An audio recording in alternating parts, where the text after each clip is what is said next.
सर्दियों की वो रात थी। पूरा गांव कोहरे की मोटी चादर में ढका हुआ था। हवा इतनी ठंडी थी कि सांस लेने पर सीने में चुभन हो रही थी। गांव वाले अपने घरों में दुबके हुए थे, क्योंकि सब जानते थे ठंडी की रातों में बाहर निकलना मौत को बुलाना है। रमेश, जो शहर से गांव लौटा था, इन बातों पर हंसता था। उस रात रमेश को जरूरी काम से खेतों की तरफ जाना पड़ा। जैसे ही वह कच्चे रास्ते पर पहुंचा, उसे दूर से किसी औरत की आवाज सुनाई दी। बेटा, बहुत ठंड लग रही है, जरा पास आ जाओ। आवाज इतनी दर्द भरी थी कि रमेश का दिल पिघल गया। कोहरे के बीच उसने देखा एक औरत सफेद साड़ी में नंगे पांव ठंड में कांप रही थी। रमेश ने पूछा, मां जी, इस ठंड में यहाँ क्या कर रही हो? औरत ने धीरे से सिर उठाया। उसका चेहरा अजीब तरह से नीला था, जैसे खून जम गया हो।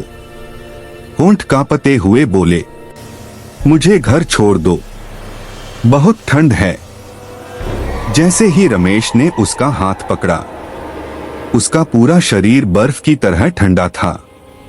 इतना ठंडा कि रमेश की उंगलियां सुन्न पड़ गईं। अचानक हवा तेज हो गई, कोहरा घूमने लगा। औरत की गर्दन अस्वाभाविक तरीके से घूम गई। अब उसका चेहरा सामने था, आंखें काली, बिना पुतलियों की, मुंह कानों तक फटा हुआ।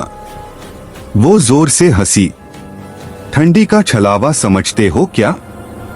रमेश पीछे हटने लगा, लेकिन उसके पैर जमीन से चिपक गए। चारों तरफ से फुसफुसाहटें आने लगीं। रुक जा, यहीं रुक जा। अचानक सुबह की अजान की आवाज दूर से आई। औरत चीखी। उसका शरीर बर्फ में बदलकर टूट गया।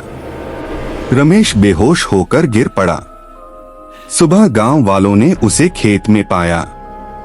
उसके बाल सफेद हो चुके थे और हाथ पर बर्फ जैसी ठंडक अब भी जमी हुई थी। उस दिन के बाद गांव में एक बात और पक्की हो गई।